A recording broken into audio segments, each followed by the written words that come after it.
नमस्कार दोस्तों, स्वागत है आप सभी लोग का आपके अपने YouTube channel live study Allahabad पर।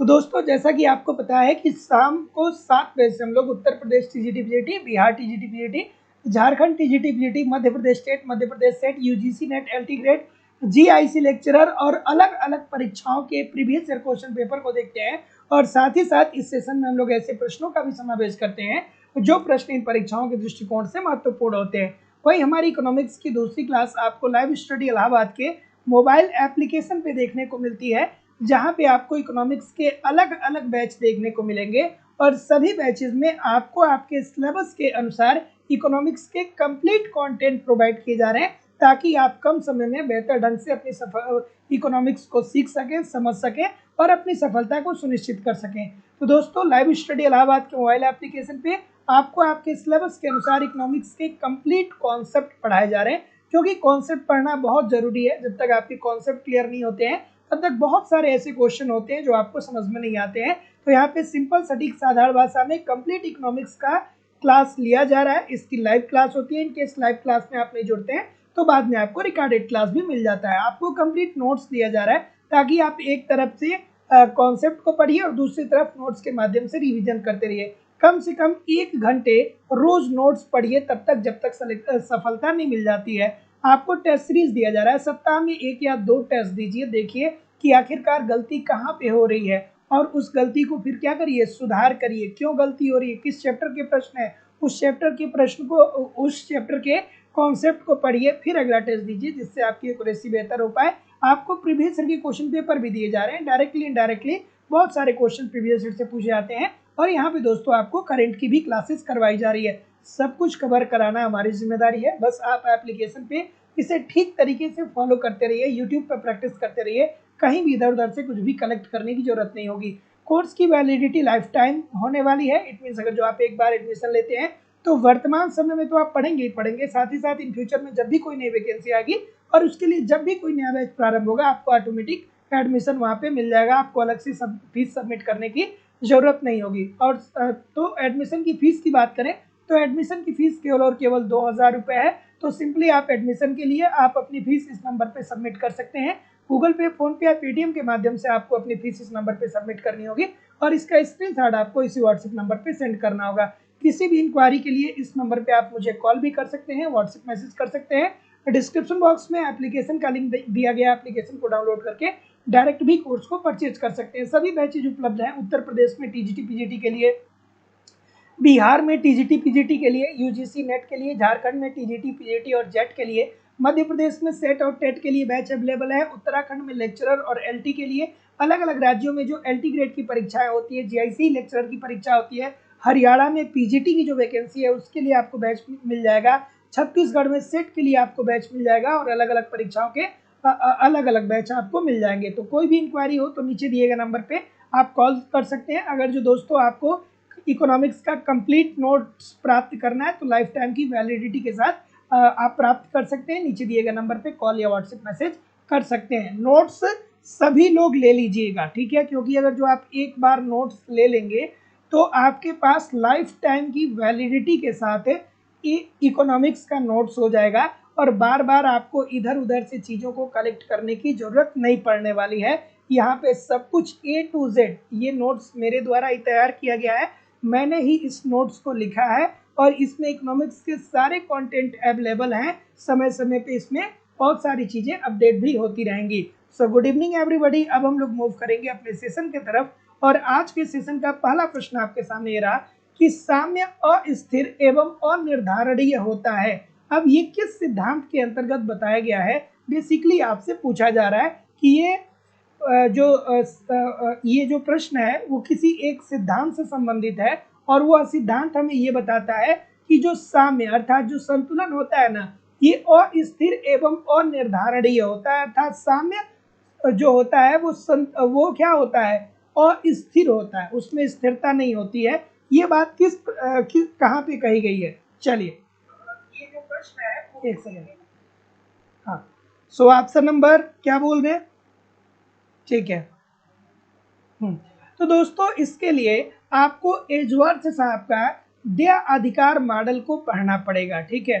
तो एजवर्थ साहब ने जो देय अधिकार का मॉडल प्रस्तुत किया था उसमें ये बताया था कि एक विक्रेता जब अपने वस्तु की कीमतों का निर्धारण करता है ना, तो वो किसी और से इसके लिए सलाह नहीं लेता है या अपने वो प्रतिद्वंदी फर्म को नहीं देखता है।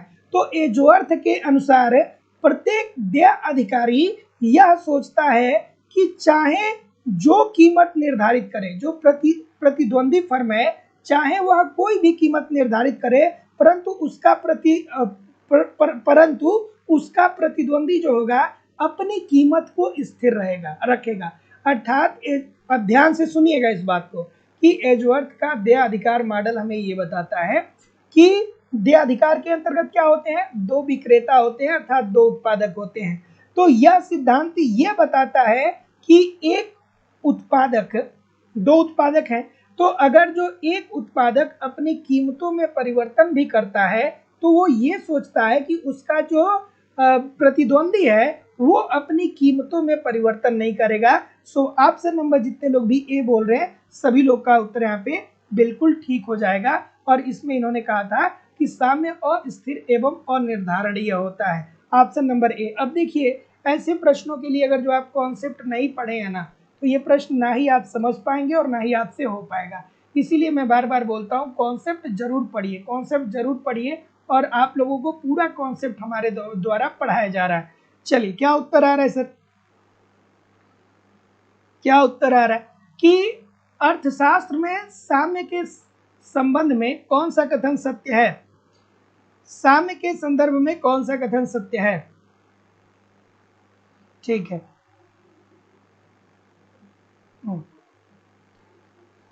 तो ऑप्शन नंबर सी बोल रहे हैं, और कोई? हाँ कुछ तो कहेंगे कि सी ही होगा, ए और बी से बेहतर और क्या हो सकता है।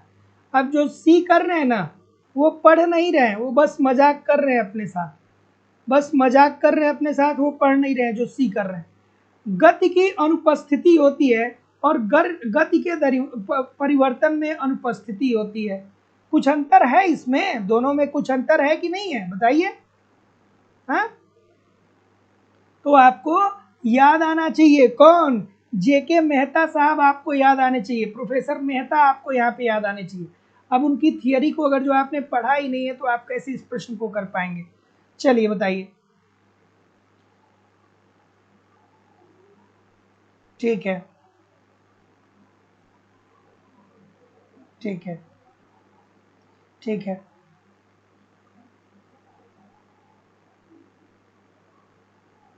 ठीक है। तो जेके मेहता साहब ये कहते हैं कि जब साम्य की स्थिति होती है, अब साम्य में मतलब संतुलन की बात हो रही है।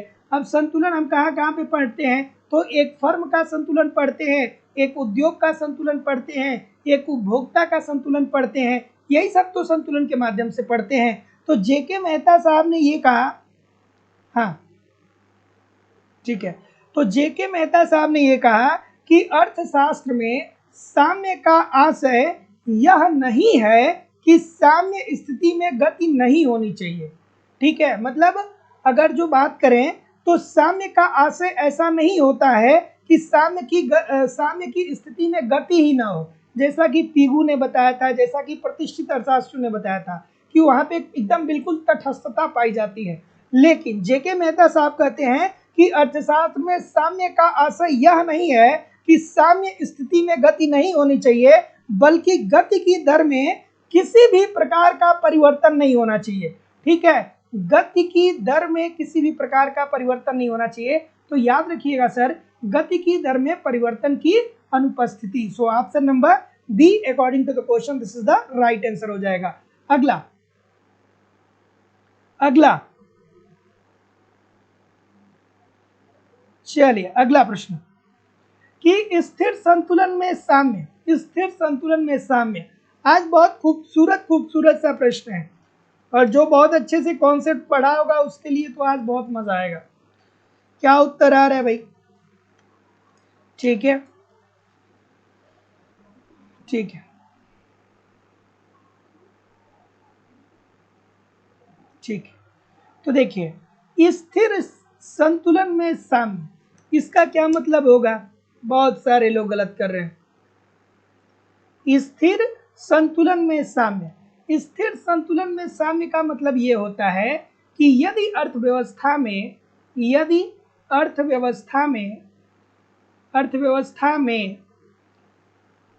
असंतुलन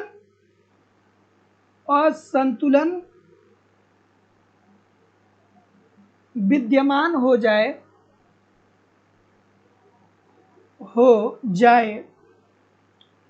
तो ऐसी क्रिया प्रतिक्रिया अर्थव्यवस्था में ऐसी क्रिया प्रतिक्रिया क्रियाशील हो जाती है। ऐसी क्रिया प्रतिक्रिया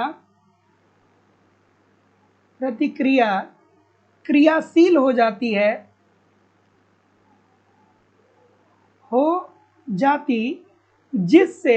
जिससे अर्थव्यवस्था पुनः साम्य में लौट आती है, और ये होता है दोस्तों मूल संतुलन की ओर लौट आती है। आपको याद आ जाना चाहिए पीगू साहब का। पीगू साहब ने कौन सा उदाहरण देकर बताया था? भारी पेदी वाले जहाज का उदाहरण दे करके उन्होंने बताया था कि अगर किसी कारणवश अर्थव्यवस्था में एक तो असंतुलन होता नहीं है, या अगर जो किसी कारणवश अर्थव्यवस्था में असंतुलन की स्थिति आ जाती है तो अर्थव्यवस्था में बहुत सारी क्रिया प्रतिक्रिया स्वतः ही क्रियाशील हो जाती हैं, जिससे अर्थव्यवस्था संतुलन की मूल स्थिति में पुनः लौट जाती है।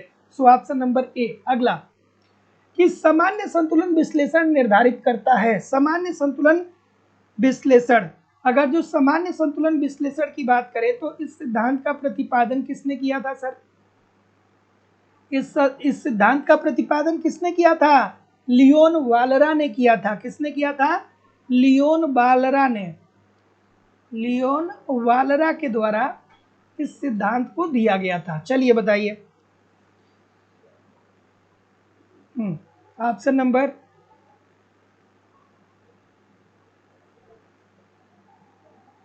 क्या बोल रहे हैं? ए बोल रहे हैं, बी बोल रहे हैं। तो अब अगर जो आप लियोन वालरा का सामान्य संतुलन मॉडल नहीं पढ़े हैं तो कैसे आप इस प्रश्न को कर पाएंगे?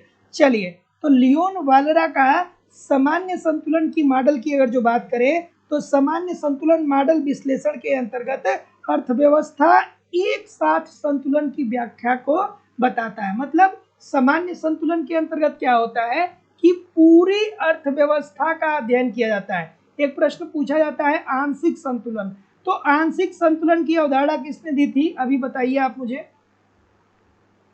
आंशिक संतुलन, सामान्य संतुलन की अवधारणा किसने दी थी? वालरा ने दिया था। और क्या कहा था? सामान्य संतुलन एक ऐसी स्थिति है जहां पे किसी अर्थव्यवस्था में किसी वस्तुओं या सेवाओं का पूर्ण रूप से अध्ययन किया जाता है, या अर्थव्यवस्था में किसी एक इकाई का पूर्ण रूप से अध्ययन किया जाता है। या आप ये भी कह सकते हैं, थोड़ा दूसरी तरीके से कह सकते हैं कि अगर अर्थव्यवस्था के संपूर्ण पहलुओं का अध्ययन किया जा रहा है तो उसे सामान्य संतुलन विश्लेषण माना जाएगा। जैसे राष्ट्रीय आय हो गई, तो राष्ट्रीय आय किसका मतलब है? सामान्य संतुलन विश्लेषण का, क्योंकि राष्ट्रीय आय के अंतर्गत किसी एक वित्तीय वर्ष में उस देश में उत्पादित समस्त वस्तुओं और सेवाओं के कुल मौद्रिक मूल्य को लिया जाता है। तो सामान्य संतुलन मॉडल जो होता है वो पूरी अर्थव्यवस्था के परिप्रेक्ष्य में लागू होता है,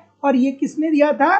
लियोन वालरा ने दिया था। तो जितने लोग भी क्या बोल रहे हैं? जितने लोग भी बी बोल रहे हैं कि सभी बाजारों में एक साथ मूल्यों और मात्राओं को और स्पष्ट रूप से फीडबैक को भी दृष्टिगत करता है, क्योंकि सामान्य संतुलन विश्लेषण हमें ये बताता है कि जिस भी चीज का अध्ययन किया जा रहा है वो पूरी अर्थव्यवस्था के संदर्भ में उसका अध्ययन किया जाता है। जैसे राष्ट्रीय आय की बात करें तो राष्ट्रीय आय पूरी अर्थव्यवस्था का अध्ययन है ना। जैसे प्रति व्यक्ति आय की बात करें तो प्रति व्यक्ति आय पूरी अर्थव्यवस्था का अध्ययन है ना।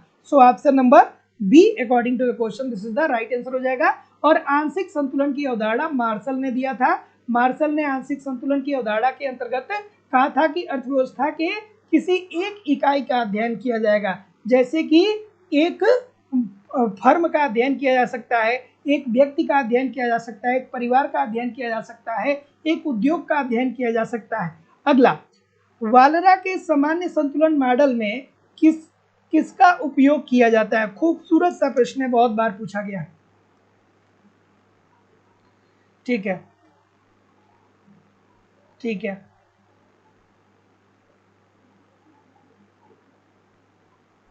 ठीक है। ऑप्शन नंबर क्या बोल रहे हैं? युगपत समीकरण प्रणाली की बात बोल रहे हैं। तो क्या कहा था इन्होंने? युगपत समीकरण प्रणाली के अंतर्गत इन्होंने क्या कहा था? वालरा का जो सामान्य संतुलन मॉडल है, इसके अंतर्गत इन्होंने युगपत समीकरण प्रणाली का प्रयोग किया था। लेकिन अब युगपत समीकरण प्रणाली क्या होता है? तो इन्होंने कहा कि अर्थव्यवस्था में जितनी भी वस्तुएं हैं वो सभी कोशिकाओं की तरह से एक दूसरे से बधी हुई है। अर्थव्यवस्था में जितनी भी वस्तुएं हैं वो सभी वस्तुएं क्या हैं कि कोशिका, जैसे मनुष्य के शरीर में जो कोशिकाएं होती हैं वो एक दूसरे से बधी होती है ना, उसी तरीके से अर्थव्यवस्था में जितनी भी वस्तुएं हैं वो सारी वस्तुएं क्या हैं? एक कोशिका के क्रम में एक दूसरे से बनी हुई हैं और वो पूरे अर्थव्यवस्था का वर्णन करती हैं, अर्थात कंप्लीट अर्थव्यवस्था का वो अध्ययन कराती हैं। तो दोस्तों ये होता है युगपत समीकरण प्रणाली। इसी बात को इन्होंने युगपत समीकरण प्रणाली के माध्यम से प्रस्तुत किया। अगला प्रश्न कि सामान्य संतुलन से अभिप्राय उस स्थिति से है जिसमें सभी आर्थिक इकाइयां अपने अपने वस्तुपरक कार्यों को अधिकतम करती हैं और साथ ही सभी कीमतें भी संतुलन में रहती है और सभी बाजार में संतुलन हो जाता है। क्या ये बात सही है? थोड़ी सभी लोग एक बार वीडियो को लाइक और शेयर कर दीजिए। इतने सारे लोग क्लास देख रहे हैं फिर भी लाइक और शेयर की संख्या बहुत कम है। रवि कुमार जी, राजन सिंह जी, प्रकाश कुमार जी, सुनीता गुप्ता जी, उमेश गुप्ता जी, सदानंद मिश्रा जी, रत्नेश कुमार जी, परेश दास जी, नेहा जी, किशोरी जी, सुषमा सिंह जी, मोहम्मद शाहिद नूरी जी, सभी लोगों से निवेदन है कि वीडियो को एक बार आप लाइक और शेयर जरूर कर दिया करिए। इतने सारे लोग क्लास देख रहे हैं। क्या उत्तर आ रहा है सर? सही है, सही है। तो जितने लोग भी बोल रहे हैं कि सही है, सभी लोग का उत्तर ठीक है। तो देखिए सामान्य संतुलन मॉडल किसने दिया था? तो वालरा ने दिया था। अभी हम लोग देख रहे थे कि लियोन वालरा के द्वारा सामान्य संतुलन मॉडल दिया गया था। इसके अंतर्गत इन्होंने कहा था कि अर्थव्यवस्था में सामान्य संतुलन मॉडल के अंतर्गत पूरी अर्थव्यवस्था का अध्ययन किया जाता है और जिन भी चीजों का अध्ययन किया जाएगा वो पूरी अर्थव्यवस्था में एक कोशिकाओं के तरीके से आपस में जुड़े हैं। जैसे मनुष्य के शरीर में कोशिका होता है ना, तो जुड़ा हुआ है, उसी तरीके से पूरी अर्थव्यवस्था क्या है कि कोशिकाओं के जैसे जुड़ी हुई है। और अगर जो कहीं भी थोड़ा बहुत क्या होता है, डिसबैलेंस क्रिएट होता है, तो इसका असर अर्थव्यवस्था पे देखने को मिलता है। तो सामान्य संतुलन से अभिप्राय उस स्थिति से है जिसमें सभी आर्थिक क्रियाएं अपने अपने वस्तुपरक कार्यों को अधिकतम करती हैं और साथ ही साथ सभी कीमतें भी संतुलित रहती है और सभी बाजार में संतुलन स्थापित हो जाता है। अगला, निम्नलिखित में से किस अर्थशास्त्री ने आंशिक साम्य विश्लेषण के संस्थापक के रूप में जाना जाता है? तो अभी तो दोस्तों हम लोग अभी तक तो हम लोग सामान्य साम्य की अवस्था के बारे में बात कर रहे थे जो वालरा ने दिया था, और उसमें कहा था कि भैया जो सामान्य साम्य है ये पूरी अर्थव्यवस्था में लागू होगा, अर्थात सामान्य साम्य संतुलन के अंतर्गत अर्थव्यवस्था के संपूर्ण पहलुओं का अध्ययन किया जाएगा। अर्थात उदाहरण के तौर पे राष्ट्रीय आय का अध्ययन किया जा सकता है, उदाहरण के तौर पे राष्ट्रीय आय का अध्ययन किया जा सकता है, प्रति व्यक्ति आय का अध्ययन किया जा सकता है, बहुत सारी चीज़ों का अध्ययन किया जा सकता है। लेकिन आंशिक साम्य की बात करें या संतुलन की बात करें तो अल्फ्रेड मार्शल ने बताया था। ये क्या सिद्धांत बताता है? तो ये सिद्धांत ये बताता है कि भैया देखिए, एक लाइन की बात है कि अर्थव्यवस्था के किसी एक इकाई का अध्ययन होगा। जैसे मान लीजिए कि किसी एक व्यक्ति का अध्ययन हो, उसके आय और व्यय का, किसी एक व्यक्ति का अध्ययन हो, किसी एक फर्म का अध्ययन हो, किसी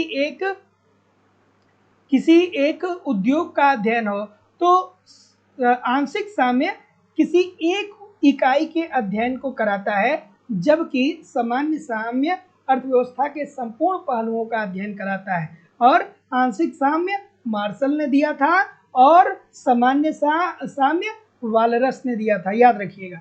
अगला कि सामान्यतः मांग वक्र का ढाल कैसा होता है? सामान्यतः मांग वक्र का ढाल कैसा होता है?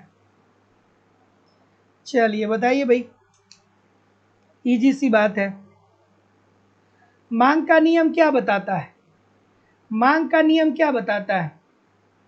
मांग का नियम क्या बताता है सर? मांग का नियम क्या बताता है? कुछ लोग को ये भी नहीं पता होता है। तो क्या होगा, वस्तु की मांग में अगर जो वृद्धि होती है तो उसकी कीमतों से भी उसका संबंध होता है। वस्तु की मांग और कीमतों में परस्पर संबंध पाया जाता है। कैसा? विपरीत संबंध पाया जाता है। तो अगर जो वस्तु की कीमतों में वृद्धि होती है तो लोग उस वस्तु की मांग को क्या कर लेते हैं? कम कर लेते हैं।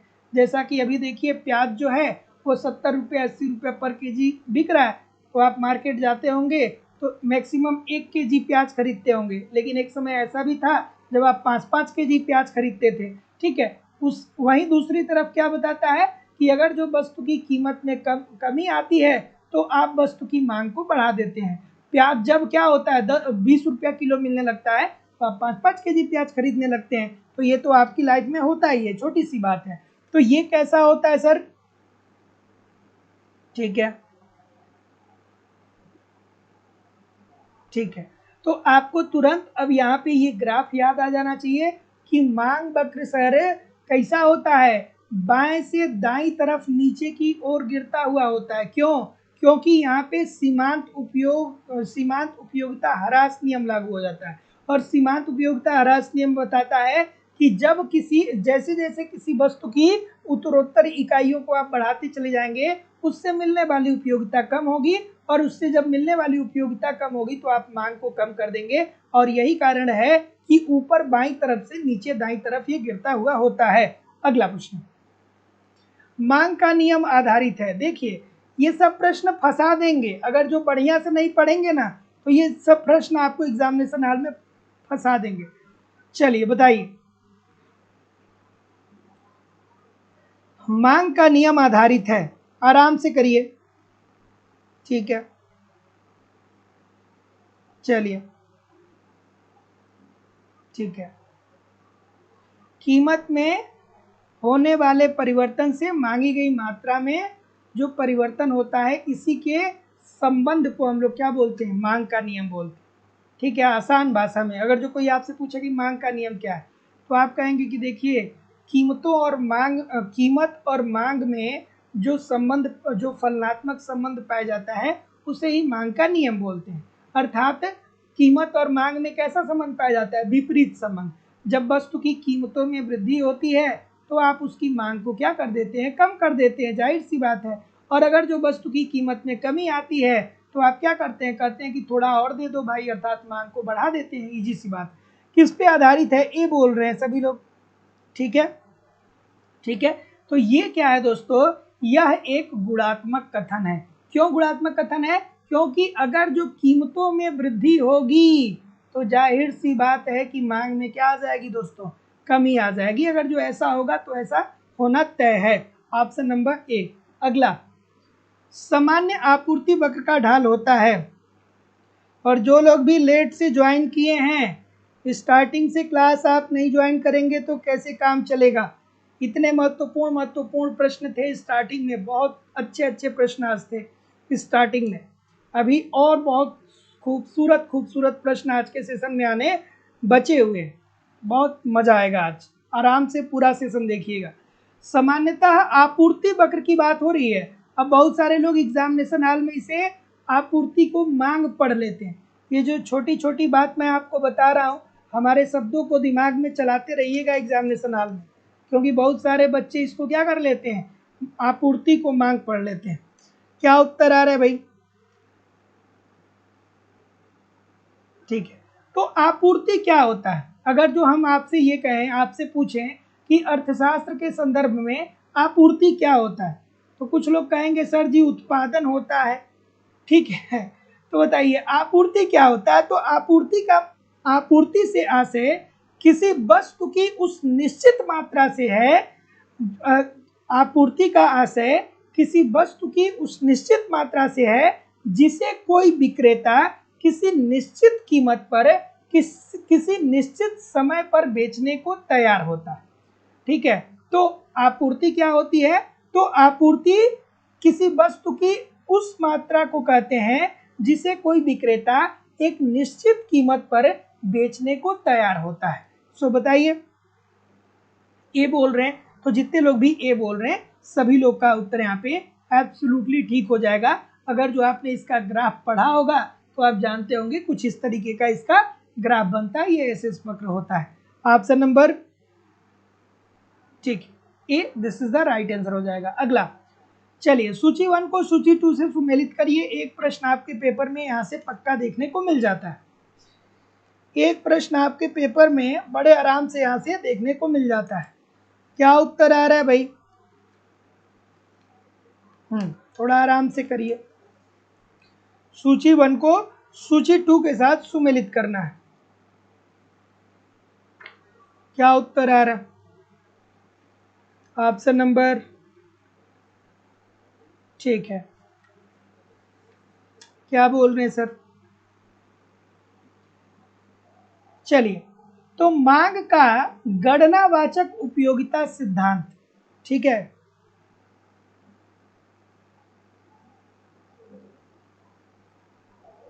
ठीक,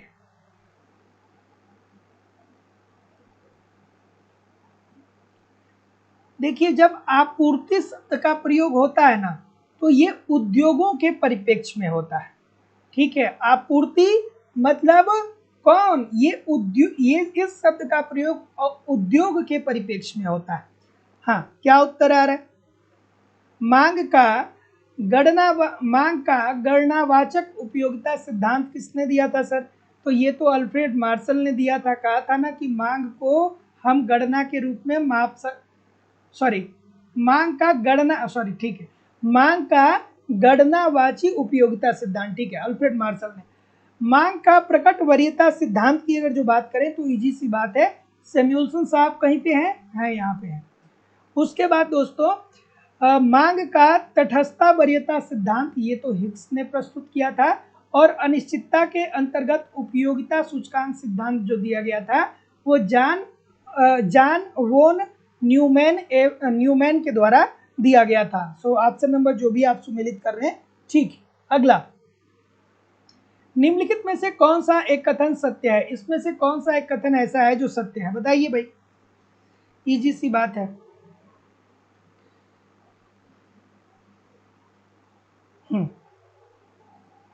अब इस प्रश्न को समझने के लिए एक लाइन की बात आपको समझनी है। एक लाइन की बात आपको समझनी है इस प्रश्न को समझने के लिए, है ना? क्या उत्तर आ रहा है बताइए? ठीक, तो मान लीजिए कि भारत में कार की मांग बढ़ रही है। ठीक है, कार की क्या हो रही है? कार की जो भारत में कार की मांग है वो बढ़ रही है। मतलब लोग क्या कर रहे हैं? कार की मांग को बढ़ा रहे हैं ना। तो भाई कार तो बहुत सारी कंपनियां बनाती है, टाटा बनाती है, होंडा बनाती है कि नहीं बनाती है? तो कार बनाने वाली बहुत सारी कंपनियां हैं, लेकिन कार में जो चीजें लगती हैं, जो उपकरण लगती हैं, वो सारे उपकरण उसी कंपनी के नहीं होते। अगर जो आप कोई कार खरीद रहे हैं तो उस कार में जितने भी उपकरण लगे हैं वो सारे उपकरण उसके नहीं होते। आप देखते हैं कि आप होंडा का ले रहे हैं बाइक और पता चलता है कि उसमें एमआरएफ का टायर लगा होता है। तो अगर जो कार की मांग में वृद्धि होगी तो भाई कार के उत्पादन को भी तो बढ़ाना पड़ेगा, तो जब कार के उत्पादन को बढ़ाना होगा तो भैया सीट कवर खरीदना पड़ेगा, टायर खरीदना पड़ेगा, ट्यूब खरीदना पड़ेगा। तो एक उद्योग है ये जिसे हम क्या बोल रहे हैं? कार उद्योग बोल रहे हैं। और यहाँ पे क्या है कि उस कार में लगने वाले उपकरण का उत्पादन हो रहा है, अर्थात यहाँ पे कोई मान लीजिए कि अलग उद्योग है, ये जैसे मान लीजिए कि टायर उद्योग है, टायर उद्योग, जैसे मान लीजिए कि जो केवल टायर का उत्पादन करता है, जो टायर लगते हैं गाड़ियों में उसका उत्पादन, जैसे एमआरएफ हो गया। तो अगर जो कार की मांग में वृद्धि होगी तो ये वाला जो फर्म है, ठीक है, या ये वाला जो उद्योग है, ये क्या होगा, इनके वस्तुओं की जो डिमांड है अर्थात मांग है वो बढ़ जाएगी। अर्थात कार की मांग बढ़ेगी तो इसका टायर की भी मांग बढ़ जाएगी। अर्थात यदि, हाँ क्या बोल रहे हैं, सी बोल रहे हैं, बी बोल रहे हैं, बहुत सारी गलती, बी होगा। यदि वस्तु की मांग अधिक है तो साधन की मांग भी क्या हो जाएगी, बढ़ जाएगी, अधिक हो जाएगी। Option number B according to the question this is the right answer हो जाएगा कि अगर जो कार की कीमत, अगर जो कार की मांग बढ़ रही है, कार बहुत ज्यादा बिक रही है भारत में, तो कार को और बनाना होगा और उत्पादन करना होगा। तो और उत्पादन करने के लिए कार वाली कंपनी को टायर खरीदना होता है, ट्यूब खरीदना होता है और छोटे मोटे उपकरण खरीदने होते हैं। तो ये वाले जो उद्योग होंगे इनके वस्तुओं की भी मांग में वृद्धि हो जाएगी। अगला प्रश्न आपके सामने ये रहा कि मांग का संकुचन होता है जब, मांग का संकुचन कब होता है सर?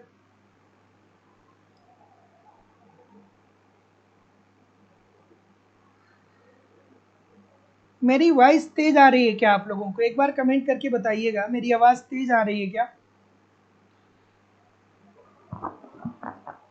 मांग का संकुचन होता है, मांग के संकुचन का मतलब क्या होता है? तो देखिए एक लाइन में बताऊंगा, एक लाइन में बताऊंगा, एक लाइन में बताऊंगा, जिंदगी भर याद रहेगा। ठीक है, मांग के संकुचन का मतलब ये होता है कि आपकी आय स्थिर है, आपकी आय क्या है, स्थिर है, लेकिन अब क्या हो रहा है कि वस्तु की कीमत में क्या आ जा रही है, वृद्धि आ रही है कि कमी? वस्तु की कीमत बढ़ जा रही है, कीमत बढ़ जा रही है। तो अब आप क्या करेंगे कि जब वस्तु की कीमत बढ़ जा रही है तो आप अपने मांग को क्या कर लेंगे, कम कर लेंगे। तो ये क्या हो जाएगा, ये संबंधित वस्तु की कीमत बढ़ जाती है। तो मांग के संकुचन का मतलब क्या होता है, तो जैसे मान लीजिए कि ये वर्ष है 2022 का ये एक साल है और ये है 2024 का एक साल, ठीक है।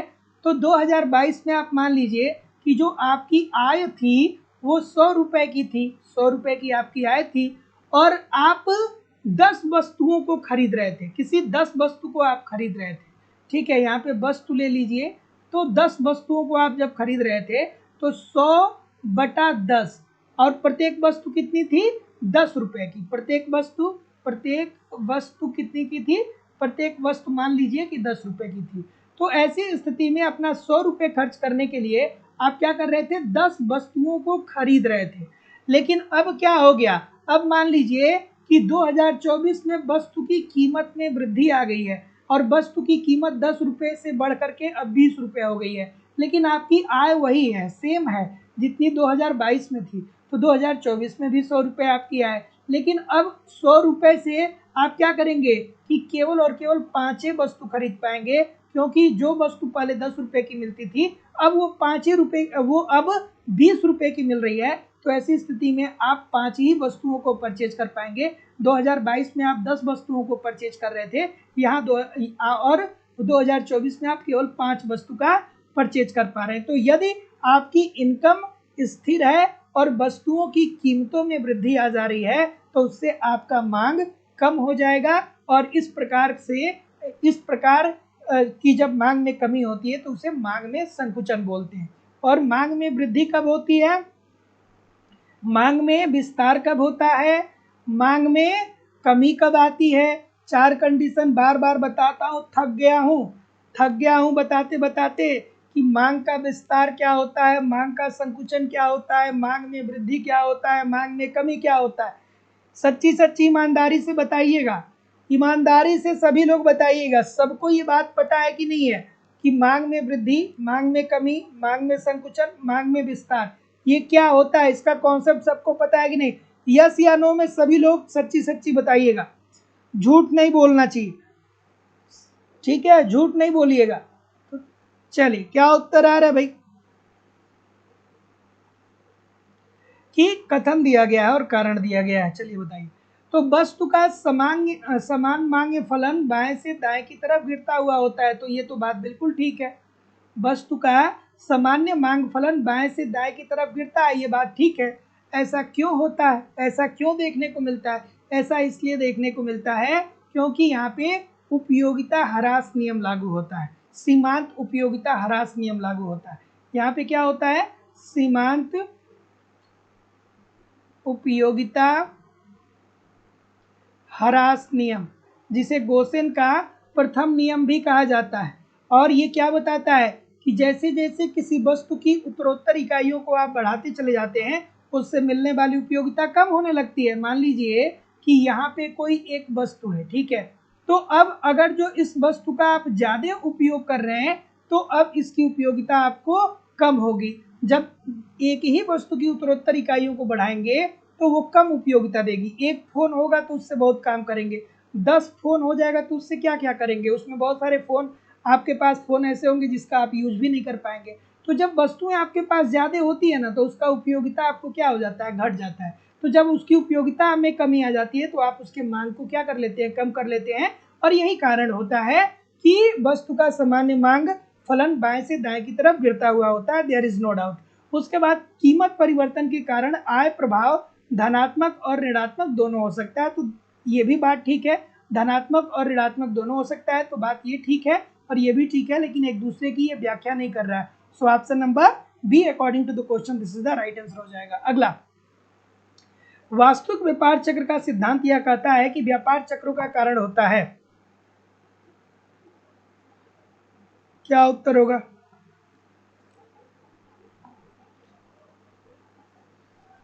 क्या उत्तर आ रहा है? हाँ, कि वास्तविक व्यापार चक्र का सिद्धांत यह कहता है कि व्यापार चक्र का कारण होता है। दोस्तों थोड़ा सा पता है, थोड़ा सा धैर्य बना करके इन सारे क्वेश्चनों को करिए, है ना, क्योंकि ये क्वेश्चन आपको कहीं देखने को नहीं मिलेंगे, कोई प्रैक्टिस कराता नहीं। ये प्रश्न इतनी बार अलग अलग परीक्षाओं में पूछे गए हैं और आप देखिएगा ये लगातार पूछे जाने वाले प्रश्न, लेकिन कोई कराता नहीं। मैं करा रहा हूँ, थोड़ा आराम से ही करिए, बेचैन परेशान मत होइए, लेकिन ध्यान से करिए। एक बार इसे देख लेंगे फिर चीज़ें आसान हो जाएंगी। क्या बोल रहे हैं सर? डी बोल रहे हैं, डी बोल रहे हैं कि वास्तविक व्यापार चक्र का सिद्धांत यह कहता है कि व्यापार चक्र का कारण होता है। तो व्यापार चक्र का कारण क्या होता है? व्यापार चक्र का मतलब क्या होता है कि अर्थव्यवस्था में तेजी आती है, ठीक है, अर्थव्यवस्था में मंदी आती है, पुनरुत्थान होता है, फिर तेजी आती है, फिर मंदी आती है, यही तो व्यापार चक्र होता है। और व्यापार चक्र क्यों आता है? तो अगर जो कोई देश की पूर्ति में आघात होता है, अर्थात उसके उत्पादन में कमी आती है, तकनीकी आघात होता है, तकनीकी रूप से उस देश को क्षति पहुंचती है, या उस देश में अगर जो युद्ध होता है या राजनीतिक उथल पुथल आते हैं, ठीक है, ये सब कुछ जब आएगा तो इससे व्यापार क्या होगा दोस्तों? प्रभावित होगा। होगा कि नहीं होगा? अगर जो भैया अब आप जाइए देखिए, जब अफगानिस्तान की सरकार को हटाया गया था तो बहुत सारे उथल पुथल आए थे, वहाँ की अर्थव्यवस्था में बहुत सारी समस्याएं आई थी कि नहीं आई थी? ठीक है, युद्ध की स्थिति है, तो अगर जो भारत और चीन के युद्ध के समय की आप बात करेंगे तो भारतीय अर्थव्यवस्था में बहुत सारी ऐसी चीज़ें थी जो क्या थी कि भारतीय अर्थव्यवस्था को उससे नुकसान पहुंचा। उसके बाद समस्त मांग में वृद्धि हो सकता है, बिल्कुल ठीक है, जब समृद्धि आएगा तो वृद्धि होगा। समस्त मांग में कमी होगा, जब मंदी आएगी तो कमी आ जाएगा। सो ऑप्शन नंबर डी। अगला, अल्प अल्प किंचित व्यापार चक्र की अवधि होती है। बहुत दिनों बाद ये प्रश्न आया।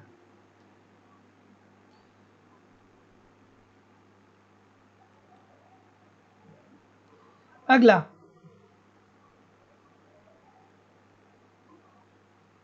कि अल्प किंचन व्यापार चक्र की अवधि होती है। तो जोसेफ किंचिन साहब एक अर्थशास्त्री हुए, ठीक है, बताइए।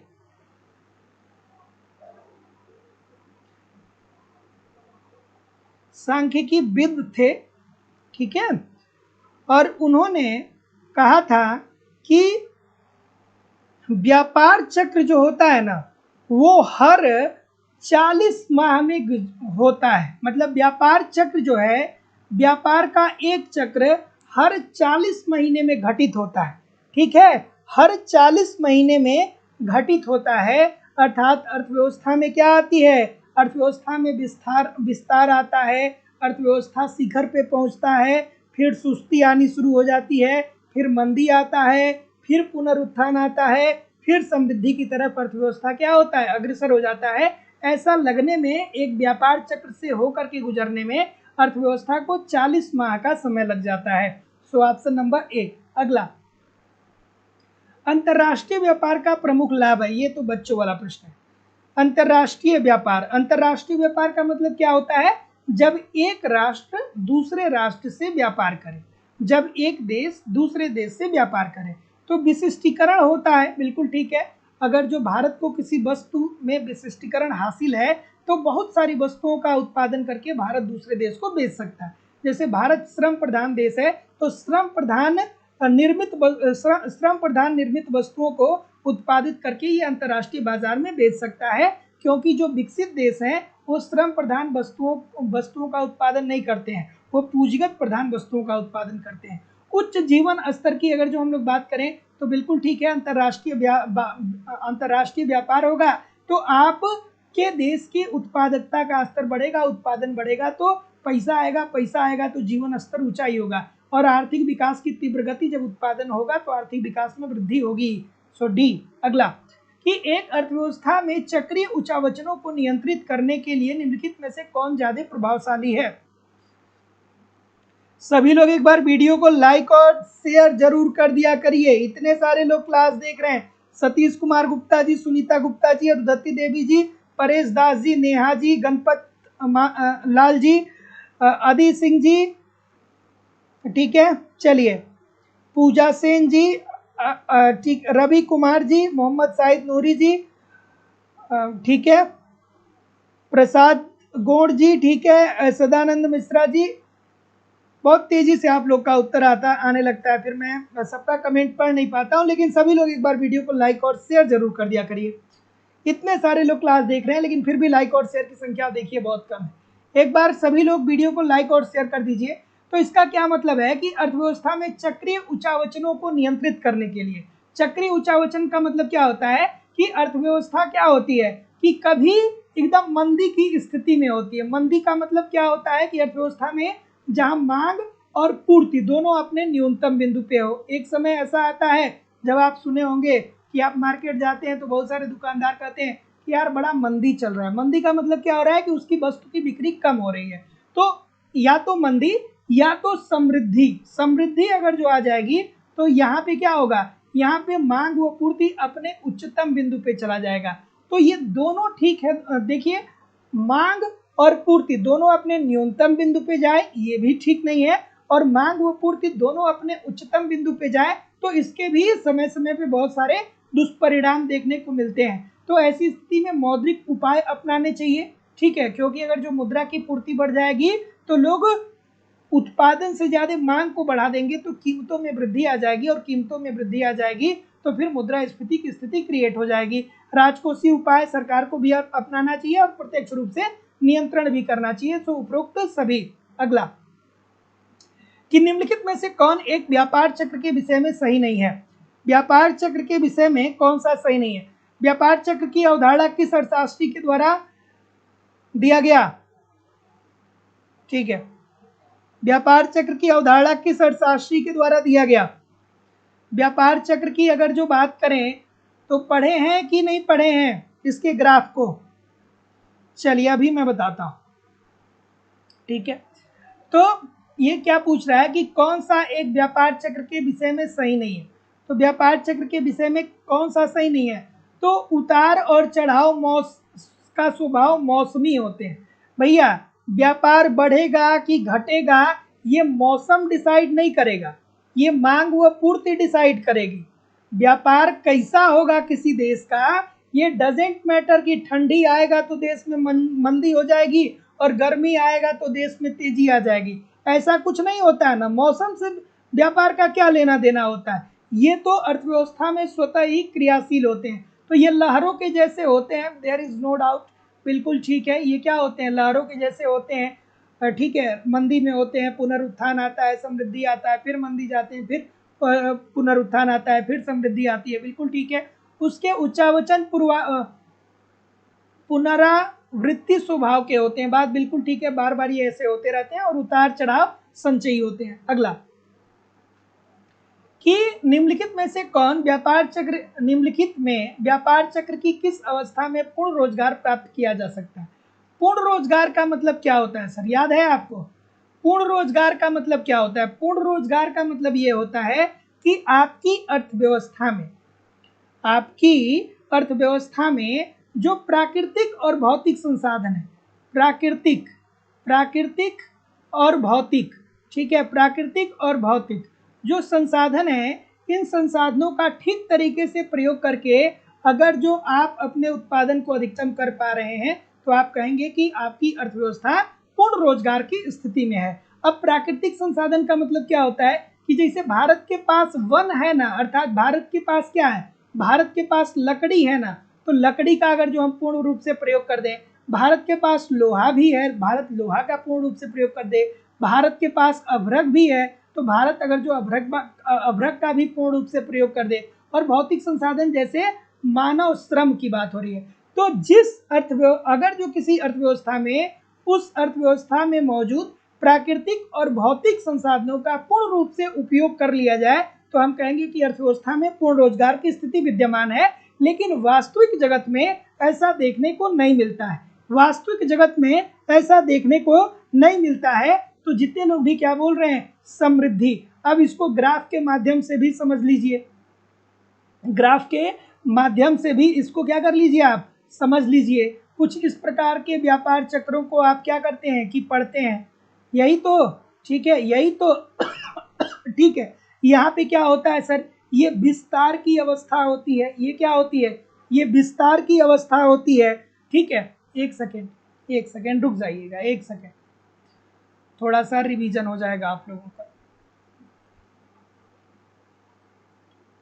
ठीक है, ठीक है, थोड़ा सा आप लोगों का क्या हो जाएगा, यहाँ पे रिवीजन हो जाएगा। देखिए ये ठीक है, बहुत अच्छा नहीं बन रहा है लेकिन ठीक है, आप मैनेज करिएगा, समझिएगा इस बात को।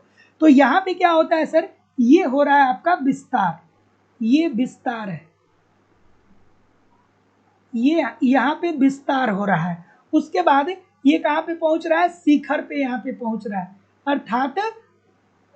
अर्थात आर्थिक क्रियाकलाप अपने उच्चतम बिंदु पे है। लेकिन उसके बाद फिर क्या आ जाती है, फिर यहाँ से सुस्ती आनी शुरू हो जाती है, सुस्ती आनी शुरू जो हो जाती है, अर्थात मांग व पूर्ति में अब कमी आ रही है। उसके बाद एक समय ऐसा आता है कि यहाँ पे मंदी आ जाती है। मंदी में क्या होता है कि मांग और पूर्ति दोनों अपने क्या होता है, न्यूनतम बिंदु पे होता है, अर्थात ये गर्त होता है। और उसके बाद फिर से पुनरुत्थान होता है,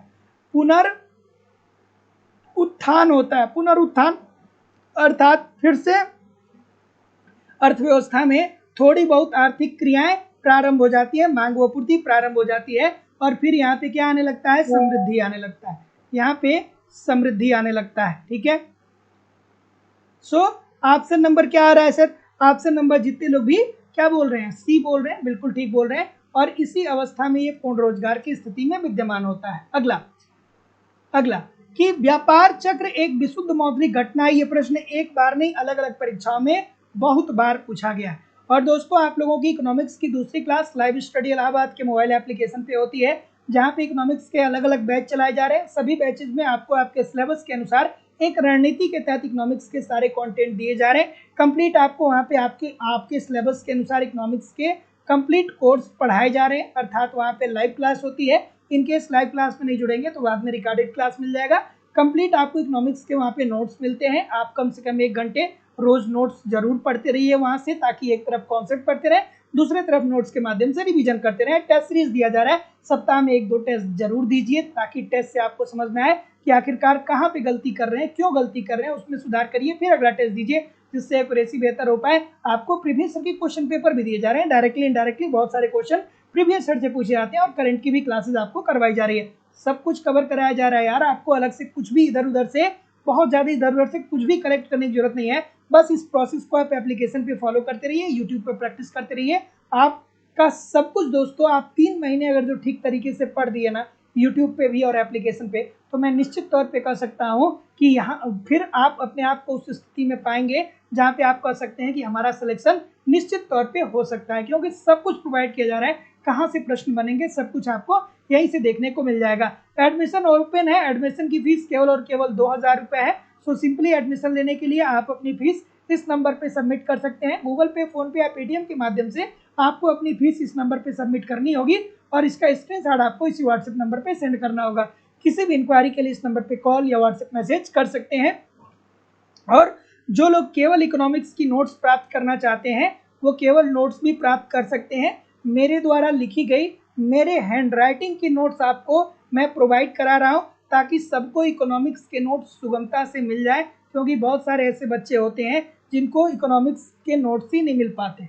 वो इधर उधर की चीज़ें पढ़ते रहते हैं, जो ज़रूरी नहीं है उसको पढ़ते हैं, जो ज़रूरी है उसको नहीं पढ़ते हैं। तो आपको पूरी इकोनॉमिक्स की नोट्स एक संतुलित वे में दी जा रही है, समय समय पे उसमें अपडेट भी आएगा, लाइफ टाइम की वैलिडिटी के साथ आपको नोट्स दिया जा रहा है। जो केवल नोट्स प्राप्त करने की फीस है वो 499 रुपये है, और अगर जो आप पूरे बैच में ज्वाइन करते हैं तो आपको वहाँ पे फ्री ऑफ कॉस्ट मिल जाएगा। सो इस प्रश्न की अगर जो बात करें हम, तो ऑप्शन नंबर डी जितने लोग भी बोल रहे हैं ठीक बोल रहे हैं। तो व्यापार चक्र एक विशुद्ध मौद्रिक घटना है, ये हार्टे द्वारा कहा गया था। अर्थात अर्थव्यवस्था में जो व्यापार चक्र आता है, अर्थात अर्थव्यवस्था में जो मंदी आती है या अर्थव्यवस्था में जो समृद्धि आती है, ये केवल और केवल मौद्रिक परिवर्तनों के कारण होता है, अर्थात मुद्रा में परिवर्तनों के कारण होता है। तो ये बात हार्टे ने कहा था। एक प्रश्न आपको यहाँ पे और याद आ जाना चाहिए कि किसने कहा था कि ब्याज दर विशुद्ध एक मौद्रिक घटना है। मिक्सअप ना करिएगा, व्यापार चक्र के संदर्भ में व्यापार चक्र एक विशुद्ध मौद्रिक घंटा व्यापार चक्र एक विशुद्ध मौद्रिक घटना है, ये हार्टे ने कहा था। और ब्याज दर एक विशुद्ध मौद्रिक घटना है, ये किसने कहा था? कीन्स ने कहा था। ठीक है, ये सब दिमाग में चलना चाहिए। मांग अपने पूर्ति का सृजन स्वयं करती है, से साहब ने पूर्ति अपने मांग का सृजन पूर्ति अपने मांग का सृजन स्वयं करती है, जेबी से ने बोला था। और मांग अपने पूर्ति का सृजन स्वयं करती है, ये कीन्स ने बोला था। ये सब घूमना चाहिए, दिमाग में घुमाते रहिए, घुमाएंगे तभी मजा आएगा। ऑप्शन नंबर डी बोल रहे हैं, और कोई ई भी है? ठीक। तो व्यापार चक्र के हिक्स सिद्धांत में, ठीक है, उतार या मंदी तब आरंभ होता है जब उत्प्रेरित निवेश पाश्चात्य प्रभाव खत्म हो जाते हैं। तो देखिए दोस्तों, अगर जो आप हिक्स के व्यापार चक्र के मॉडल को पढ़े हैं तो हिक्स साहब ने ये कहा कि अर्थव्यवस्था में जो तेजी लाने के लिए उत्प्रेरित निवेश किए गए थे, अगर उस निवेश के प्रभाव खत्म हो जाते हैं तो वहीं पे क्या होगा? उतार या मंदी प्रारंभ हो जाएगा, वहीं से अर्थव्यवस्था में मंदी आने लगेगी। जो निवेश अर्थव्यवस्था में पहले किए गए थे, अगर जो उसका प्रभाव नष्ट हो जाता है तो उसके बाद अर्थव्यवस्था में मंदी आने लगेगी। मंदी आने का मतलब होता है कि अर्थव्यवस्था में वस्तुओं की मांग में कमी आएगी, और मांग में कमी आएगी तो पूर्ति भी कम होगा, और मांग वो पूर्ति अपने न्यूनतम बिंदु पे होगा तो अर्थव्यवस्था में मंदी आ जाएगी। इसे ही मंदी कहा जाता है। अगला कि पूंजीवादी अर्थव्यवस्था के लिए नवीन प्रतिष्ठित अर्थशास्त्र का प्राथमिक उद्देश्य निम्नलिखित में से किसकी व्याख्या करना है? ये सब प्रश्न बार बार पढ़िए, नहीं तो पेपर में आता है उसके बाद लोग कहते हैं कि sir ji out of syllabus आ गया था। आउट ऑफ सिलेबस कुछ नहीं आता है, एक क्वेश्चन, मुश्किल से 2 क्वेश्चन, उससे ज़्यादा कुछ नहीं। मैं आपको गारंटी से कह रहा हूँ कि अगर जो आप मेरी पूरी सेशन को देख रहे हैं ना, तो एक क्वेश्चन आपको पेपर में या 2 क्वेश्चन ऐसा मिल सकता है जो कभी आप न देखे हो। बाकी तो यार हम लोग इतना कर रहे हैं, अब इकोनॉमिक्स के क्वेश्चन कहाँ से बनेंगे? बस आप निरंतर लगे रहिए, इसी तरीके से लगे रहिए। मेहनत व्यर्थ नहीं जाता है, मेहनत अगर जो आपने किया है तो मेहनत व्यर्थ नहीं जाएगा। ठीक है, ईमानदारी से लगे रहिए। जो सफल हो गए वो भी आपके ही जैसे, आपके पास जितनी भी समस्याएं हैं, आपसे बड़ी बड़ी समस्याएं बहुत सारे लोगों के पास थी, लेकिन फिर भी वो लोग पढ़े और सफल हुए। आप भी पढ़ रहे हैं और आप भी निश्चित तौर पे सफल होंगे, बशर्ते थोड़ा पेशेंस रखिए, अपने ऊपर विश्वास रखिए, दूसरे के ऊपर विश्वास नहीं रखिए। जिंदगी में जो करना है वो अकेले करने के लिए सोचिए, दूसरे के ऊपर क्या करना है, दूसरे के ऊपर विधायक जी के साथ फोटो खिंचवा करके आप फेसबुक पे फोटो डालने से कुछ नहीं होगा, है ना। अगला, कुछ ऐसा करिए कि विधायक जी खुदे आपको फेसबुक पे बधाई दें, है ना। सो पूंजीवादी अर्थव्यवस्था के लिए नवीन प्रतिष्ठित अर्थशास्त्र का प्राथमिक उद्देश्य ये है कि किसकी व्याख्या करना है, तो व्यापार चक्र की अवधारणा को। सो ऑप्शन नंबर, अब इसमें कौन कौन अर्थशास्त्री आपको याद आने चाहिए, रॉबर्ट लुकास साहब आपको याद आने चाहिए, रॉबर्ट लुकास साहब आपको याद आने चाहिए, रॉबर्ट लुकास साहब आपको याद आने चाहिए। और लुकास साहब ने इस बात को बताई थी कि पूंजीवादी अर्थव्यवस्था के लिए नवीन प्रतिष्ठित अर्थशास्त्र का प्राथमिक उद्देश्य ये है कि वो किसकी व्याख्या करे, तो व्यापार चक्र की घटना की व्याख्या करे, जो किसने बताया था, लुकास ने बताया था। अगला, चलिए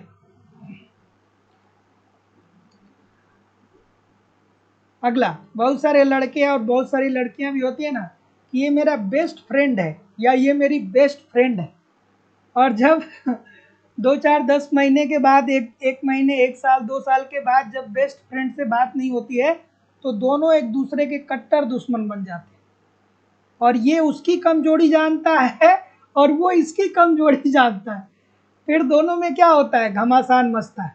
तो अपनी कमजोरी किसी को बताइए ही नहीं, किसी को बताइए नहीं कि मैं तुम्हारे सिवा और किसी से बात नहीं करता हूँ या नहीं करती हूँ, बताइए, पूरा जमाना हमारा है। चलिए बताइए क्या उत्तर होगा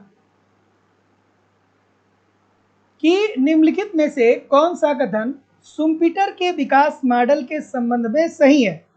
ऑप्शन नंबर, शुम्पीटर साहब की पुस्तक का नाम बताएंगे आप, the theory of economic development, the theory of economic development, the theory of economic development. उसमें उन्होंने क्या बोला था, उन्होंने बोला था कि अगर जो किसी अर्थव्यवस्था में लोगों को पैसा कमाना है, अगर जो किसी को पैसा कमाना है तो उसे क्या करना होगा, उसे नवप्रवर्तक होना पड़ेगा।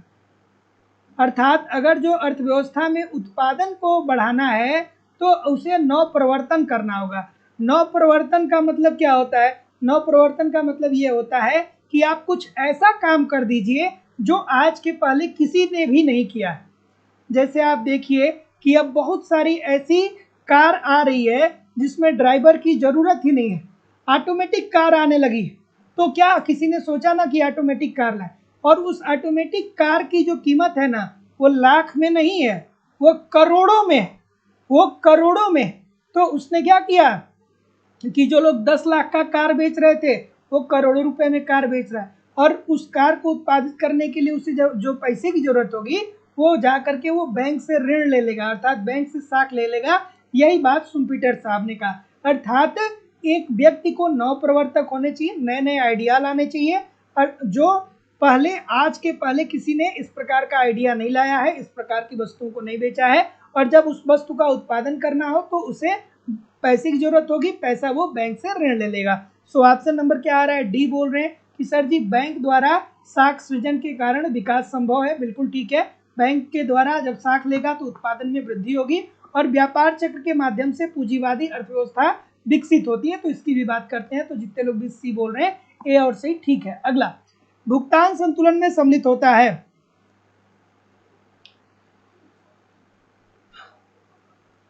ठीक है, भुगतान संतुलन में सम्मिलित होता है। क्या सम्मिलित होता है भाई,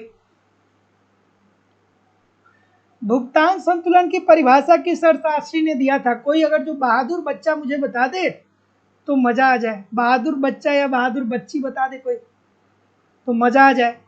क्या होता है, किसने दिया था भुगतान संतुलन की परिभाषा, किस अर्थशास्त्री ने दिया था, कोई बता दे तो मुझे मजा आ जाए।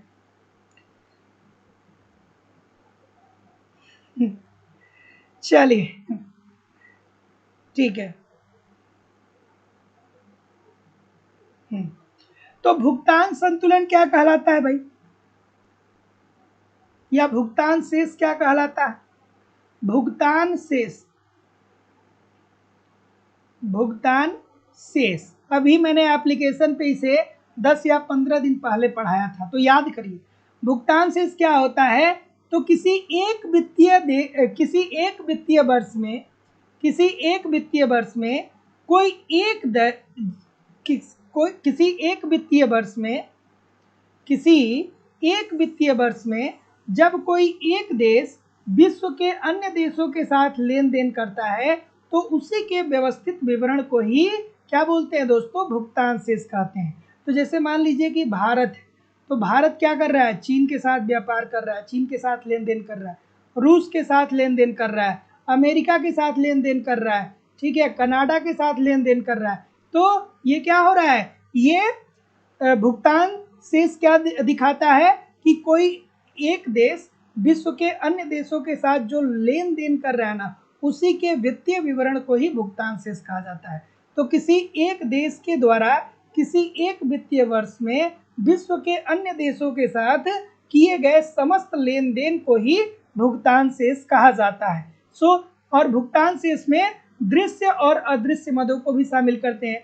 दृश्य मदों में क्या आता है भैया, दृश्य मदों में आयात और निर्यात आता है। आयात और निर्यात अर्थात जिन वस्तुओं को आप आयातित और निर्यातित करते हैं। और अदृश्य मदों में क्या आता है, सेवाएं आती हैं। So option number C. अगला, वस्तु के निर्यातों के मूल्य एवं आयातों के मूल्य के अंतर को कहा जाता है। कितना खूबसूरत सा प्रश्न है, ठीक है। हाँ, क्या उत्तर आ रहा है, ऑप्शन नंबर सब मैं ही बताऊंगा।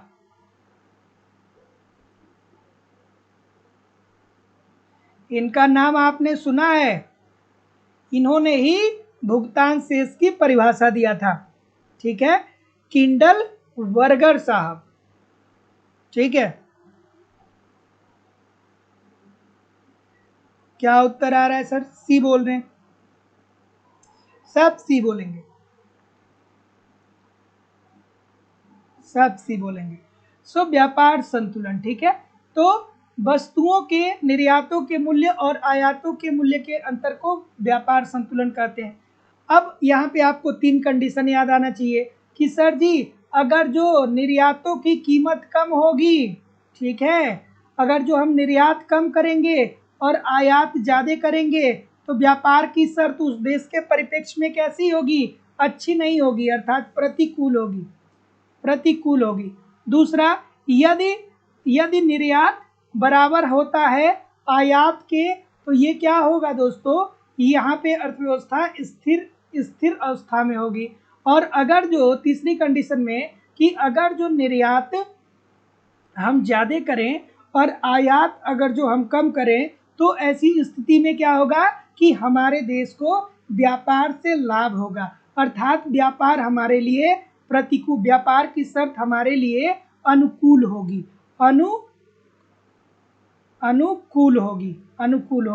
सो ऑप्शन नंबर सी। अगला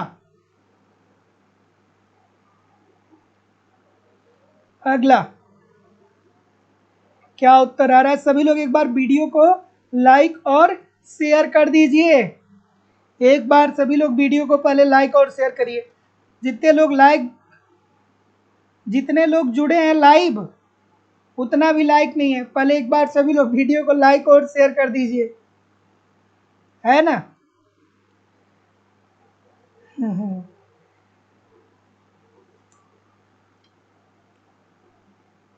अगला कि 1993 में गठित रंगराजन कमेटी का संबंध किससे था। तो रंगराजन कमेटी की अगर जो बात करें दोस्तों तो इसका जो संबंध था, डी बोल रहे हैं सभी लोग, भुगतान संतुलन से। तो देखिए दोस्तों, ये जितनी भी कमेटियां गठित की गई ना, अब आपको लगता है कि सर जी ये रंगराजन कमेटी, ये शिवरामन कमेटी, ये वर्मा कमेटी, ये सब क्यों गठित किया गया सर। तो देखिए ये इसलिए गठित किया गया क्योंकि ये जितने भी लोग थे, रंगराजन साहब हुए या वर्मा साहब हुए या शिवरामन साहब हुए, ये जितने लोग हुए ये बड़े ही प्रतिष्ठित लोग हैं और ये अपने क्षेत्र में बहुत विद्वान हैं। कोई न्यायाधीश था, कोई सामाजिक कार्यों में अपनी पूरी जिंदगी को लगा दिया था, तो इनको सरकार ने कहा कि हम आपको एक कमेटी बनाने की स्वीकृति देते हैं, आप एक कमेटी बनाइए, उसमें आप अपने लोग रखिए और आप हमें ये बात बताइए कि किस तरीके से हम इस काम को बेहतर कर सकते हैं। तो जैसे जो रंगराजन समिति है, इनसे ये कहा गया कि हम अपने देश में भुगतान असंतुलन की समस्या को कैसे दूर कर सकते हैं, इसके लिए आप मुझे सुझाव दीजिए। तो उसी भुगतान असंतुलन की समस्या को किस तरीके से दूर किया जाए, इसी के परिप्रेक्ष्य के लिए रंगराजन कमेटी का गठन किया गया और बाद में चल करके इन्होंने सरकार के समक्ष अपना रिपोर्ट प्रस्तुत किया। अब ये जो लोग रिपोर्ट प्रस्तुत करते हैं वो अब सरकार के ऊपर होता है कि सरकार उस पर कितना अमल करती है। अगला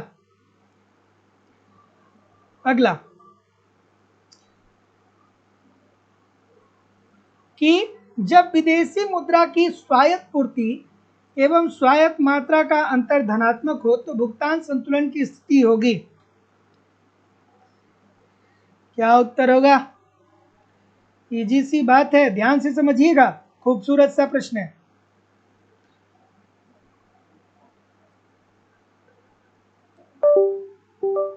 क्या उत्तर आ रहा है? बी बोल रहे हैं सभी लोग।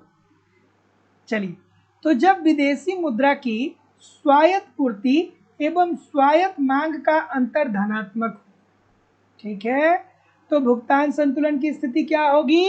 आधिक्य की होगी। इसको आसान भाषा में कैसे कहेंगे? इसे आसान भाषा में कहेंगे कि जो आपके निर्यात की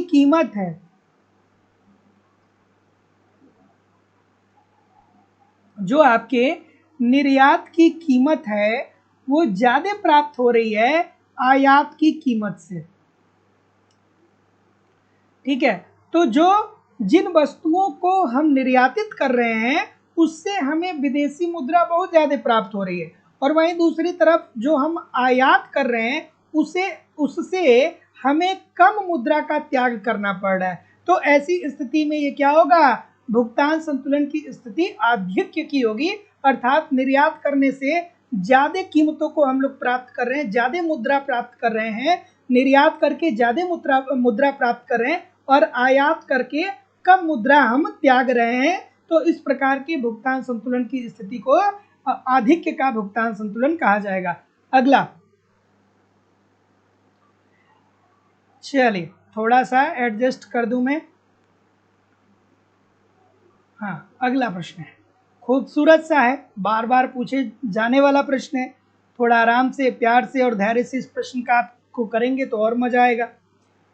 एक प्रश्न पक्का आपके पेपर में आएगा।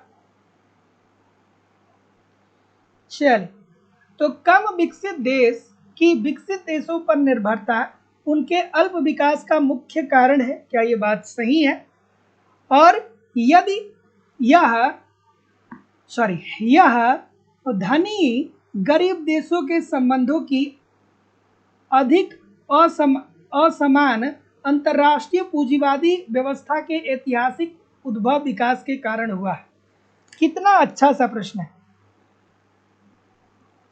चलिए सर, लगा दीजिए पूरा दिमाग इस प्रश्न को हल करने में, लेकिन फिर भी बहुत सारे लोग गलत करेंगे। पूरा दिमाग लगाने के बाद बहुत सारे लोग गलत करेंगे। ये जितने भी ए बोल रहे हैं ना, जितने भी ए वाले हैं ना, कंसंट्रेट नहीं है दिमाग आपका कंसंट्रेट नहीं है। मेडिटेशन करिए, सुबह उठिए 10 मिनट मेडिटेशन करिए। मुख्य कारण की बात कर रहा है। कम विकसित देशों की विकसित देशों पर निर्भरता उसके अल्प विकास का मुख्य कारण है। एक देश गरीब है क्योंकि वह गरीब है, सबसे बड़ा कारण है कि उस देश में लोगों की आय कम है। ठीक है, एक देश गरीब है क्योंकि वो गरीब है। सबसे मुख्य कारण किसी देश का गरीब होने का क्या है? कि उस देश में आय की कमी है, प्रति व्यक्ति आय न्यूनतम स्तर पे है ना। तो मुख्य कारण ये कैसे हो सकता है? तो ये बात तो 100% गलत होगा। ये जो है ऑप्शन नंबर, ये जो अभिकथन दिया गया है ये गलत है। कोई देश अल्प विकसित है या कोई देश गरीब है, इसके पीछे सबसे बड़ा जो कारण होता है वो ये होता है कि उस देश के लोगों की आय जो होती है वो कम होती है। ठीक है, अब आगे बढ़िए कि यह धनी गरीब देशों के संबंधों की अत्यधिक असमान अंतर्राष्ट्रीय पूंजीवादी व्यवस्था के ऐतिहासिक उद्भव के कारण हुआ है, नहीं संसाधनों में अंतर के कारण हुआ है। संसाधनों में अंतर के कारण भारत क्यों अभी भी बहुत जैसे अमेरिका है, जैसे विकसित देश है, भारत क्यों ऐसा नहीं है? तो इसके बहुत सारे कारण है। उसमें से तो पहला सबसे बड़ा रीजन ये है कि जो हमारे देश में संसाधन है ना, उन संसाधनों का हम लोग प्रयोग ही नहीं कर पा रहे। क्यों नहीं कर पा रहे? क्योंकि हमारे पास तकनीकी ही नहीं है, टेक्नोलॉजी ही नहीं। तो जब तकनीकी ही नहीं है तो हम कच्चे माल को भेज दे रहे हैं दूसरे देश में। ठीक है, तो संसाधनों में अंतर के कारण जो है दोस्तों, तो फिर ये भी बात गलत हो जाएगी। तो जितने लोग भी बी बोलेंगे सबका उत्तर गलत होगा, जितने लोग भी सी बोलेंगे सबका उत्तर ठीक होगा। Option number C according to the question this is the right answer हो जाएगा। तो याद रखिएगा, किसी भी राष्ट्र में अगर जो निर्धनता है तो उसका सबसे बड़ा कारण क्या होगा कि उस देश के लोगों की जो आय होगी वो कम होगी। और कोई देश अगर जो गरीब है तो क्यों सबसे ज्यादा वो गरीब है? इसलिए है क्योंकि वहां पे जो संसाधन है उन संसाधनों का ठीक तरीके से प्रयोग नहीं हो पा रहा। हमारे देश में लकड़ी बहुत है, हमारे देश में लोहा बहुत है, हमारे देश में अभ्रक बहुत है, हमारे देश में टीन बहुत है, लेकिन क्या इन सभी साधनों का प्रयोग करके इसे अंतर्राष्ट्रीय बाजार में बेच पा रहे हैं? क्या नहीं बेच पा रहे हैं। इसी कारण से हम लोग गड़बड़ है। So option number C. और ऐसा क्यों नहीं हो रहा है? ऐसा क्यों नहीं हो पा रहा है कि हम लोग संसाधनों का प्रयोग ठीक तरीके से नहीं कर पा रहे? तो भैया राजनीतिक इच्छा शक्ति की कमी के कारण, नेता जो हैं वो कम ईमानदार, इस कारण से। नहीं तो भारत के पास तो बहुत संसाधन है, भारत के पास बहुत संसाधन है और बहुत सारी चीज़ों का उत्पादन किया जा सकता है अगर जो थोड़ा बहुत कुछ अच्छी टेक्नोलॉजी का आयात कर लिया जाए तो। और वैश्विक पटल पे भारत के पास अब उतनी लोकप्रियता है कि टेक्नोलॉजी ये खरीद सकता है। क्या उत्तर आ रहा है सर, बताइए? कि एक देश निर्धन है क्योंकि वो निर्धन है। अब ये रैगनर नर्स साहब का स्टेटमेंट है। रैगनर नर्स साहब ने क्या कहा था कि जब किसी देश में लोगों की आय कम होती है, अब वो मांग वो पूर्ति दो पक्षों के माध्यम से बताए थे, लेकिन आसान भाषा में मैं आपको एक ही तरीके से बता दे रहा हूँ। ठीक है, तो उन्होंने कहा कि जब लोगों की आय कम होगी ना तो निवेश लोग कम करेंगे, और अगर जो लोग निवेश कम करेंगे तो उत्पादन कम होगा। जब उत्पादन कम होगा तो वस्तुओं की बिक्री कम होगी, बिक्री कम होगा तो लोगों का लाभ कम होगा, और लाभ कम होगा तो लोगों की आय कम होगी। अर्थात आय क्या था कि यहाँ पे भी कम था और यहाँ पे भी कम था। तो एक देश गरीब है क्योंकि वो गरीब है, ये रैगनर नर्स साहब का स्टेटमेंट है, देयर इज नो डाउट होना चाहिए आपको। आगे देखते हैं कि निर्धन देश की आय न्यून होती है, क्या ये बात सही है? इसलिए उनकी बचत और निवेश कम होती है। हाँ, यहाँ तक तो ठीक है। अगर जो आपकी आय कम होगी तो आप बचत का कितना करेंगे, क्योंकि आय जो होती है वो बचत पे ही तो निर्भर करते, सॉरी, आय जो होता है वो क्या होता है, बराबर होता है उपभोग और प्लस बचत के, उपभोग प्लस बचत के। और ये जो आपका बचत होता है ना, यही आपका इन्वेस्टमेंट होता है, निवेश होता है। अगर जो आपको किन साहब याद आ रहे हो तो आप समझ पाएंगे इस बात को ठीक तरीके से। तो निर्धन देश की आय न्यून होती है, इसलिए उसकी बचत और निवेश कम होती है, देयर इज नो डाउट। कम निवेश उसकी उत्पादन क्षमता को सीमित रखता है, जिससे न्यून उत्पादन और आय का परिणाम निकलता है। तो बात तो भाई ये भी ठीक है। तो जितने लोग भी सर बी बोल रहे हैं कि सर ए और आर दोनों सही है और आर ए का सही स्पष्टीकरण कर रहा है, सभी लोगों का उत्तर यहाँ पे बिल्कुल ठीक है। क्योंकि यहाँ पे क्या कर रहा है, इसी परिणाम की ही तो बात कर रहा है, जो परिणाम हमने यहाँ से निकाला कि आय कम से शुरू होता है और आय कम पे ही आकर के खत्म हो जाता है। सो ऑप्शन नंबर बी, ये एक दूसरे को डिस्क्राइब कर रहे हैं। अगला, चलिए लाइक और शेयर सभी लोग कर दीजिए।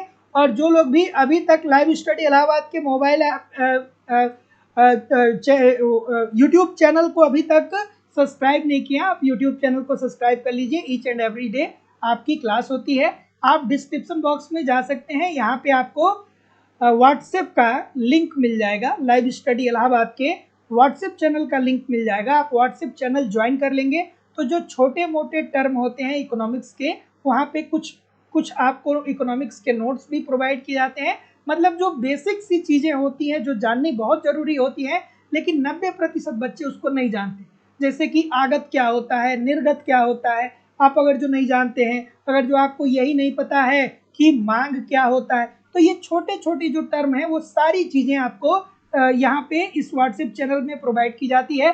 तो यहाँ पे आप चाहे बहुत विद्वान हो, चाहे आप बहुत कमज़ोर हो, किसी भी अवस्था में आप व्हाट्सएप चैनल ज्वाइन कर लीजिएगा, ठीक है। अगला, क्योंकि वहां पे आपको बहुत उपयोगी चीजें मिलेंगी। क्या उत्तर आ रहा है कि निम्नलिखित में से मानव पूंजी की अवधारणा को निरूपित करना है। तो जैसे अब ये बहुत आसान सी बात है, मानव पूंजी का मतलब क्या होता है कि आप मनुष्य की उत्पादक क्षमता को बढ़ाने का प्रयास करते हैं। और मनुष्य की उत्पादक क्षमता कैसे बढ़ पाएगी? अगर जो भैया उसको अच्छी शिक्षा दिया जाएगा, अगर जो उसे अच्छा स्वास्थ्य दिया जाएगा, अगर जो उसको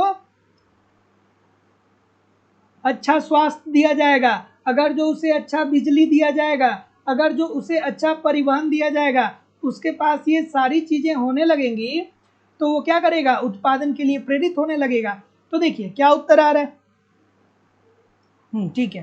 तो उत्पादक गतिविधियों में लाभकारी ढंग से नियुक्त मानव संसाधन, जैसे अभी प्रधानमंत्री नरेंद्र मोदी जी क्या कह रहे थे? कह रहे थे कि हम क्या करेंगे? कौशल विकास करेंगे, मनुष्य के कौशल का विकास करेंगे, अर्थात लोगों को शिक्षित करेंगे, लोगों को शिक्षित करेंगे कि किस तरीके से आप काम करिए। So option number C. अगला कि टी.डब्ल्यू. शुल्ज ने आर्थिक समृद्धि के लिए शिक्षा के संबंध में निम्नलिखित अनुपात दिए। कौन से अनुपात दिए? और जो लोग भी इकोनॉमिक्स की नोट्स प्राप्त करना चाहते हैं यथाशीघ्र आप प्राप्त कर सकते हैं।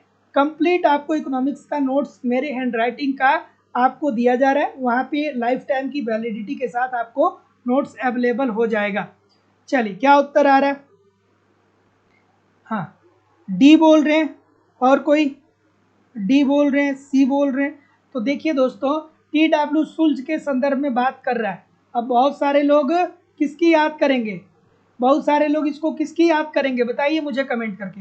ये शुल्ज साहब की बात कर रहा है। तो शुल्ज ने आर्थिक समृद्धि के लिए शिक्षा के संबंध में कौन से अनुपात बताए? तो शिक्षा श्रम अनुपात, कि मतलब जो श्रमिक लगे हुए हैं उसमें कितने शिक्षित हैं। आय, शिक्षा आय अनुपात और शिक्षा निवेश अनुपात, ये तीन तत्वों को शामिल करते हैं। Option number D according to the question this is the right answer हो जाएगा। अगला, सूची 1 को सूची 2 के साथ सुमिलित नहीं है। कौन सी सूची 1 सूची 2 के साथ सुमिलित नहीं है? ऐसे भी प्रश्न आपके पेपर में पूछे जाते हैं। थोड़ा आराम से, धैर्य से और प्यार से, है ना। ये सारे प्रश्नों से क्या करिए? लगाव रखिए। ये नहीं कि बस पढ़ रहे हैं, पढ़ के कापी किताब ऐसे फेंक दिए, फेंकना नहीं है, उसको बड़ा सम्मान के साथ इससे पेश आई।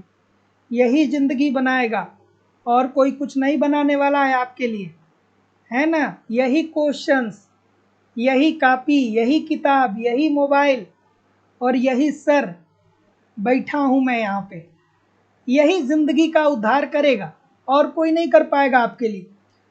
कोई 2000 रुपये आपको दे देगा ना, तो 5 साल बाद तक पूछेगा कि पैसवा जो हम दिए थे वो ख़त्म कर दिए, आकि अभी बचा है, हैं? होता है कि नहीं ऐसा? अगर जो आपको कोई ऐसे 1000-2000 रुपये दे दे तो वो 2 महीना बाद पूछता है, जैसे लगता है कि वो 2-4-10 लाख दे दिया है। लेकिन आपकी खुद की नौकरी हो जाएगी तो 70,000 रुपया स्टार्टिंग में सैलरी मिलेगी। रिटायर होंगे तो उस समय 2-3 लाख रुपए पे रिटायर होंगे। समझ रहे हैं? चलिए क्या उत्तर आ रहा है? ऑप्शन नंबर, क्या बोल रहे हैं सर? क्या बोल रहे हैं? तीसरी, और कोई तीसरी के अलावा कोई नहीं है। तो तीसरी पंचवर्षीय योजना थी वो संतुलित समृद्धि से संबंधित नहीं थी। इस तीसरी पंचवर्षीय योजना का उद्देश्य क्या था? तो तीसरी पंचवर्षीय योजना का उद्देश्य था कि हमको आत्मनिर्भर बनना था। हमें आत्मनिर्भर बनना था। हमें क्या करना था? आत्मनिर्भर बनना था और स्वतः स्फूर्ति की अवस्था प्राप्त करनी थी हमें। ठीक है, आत्मनिर्भर एवं स्वतः स्फूर्ति की अवस्था प्राप्त करना,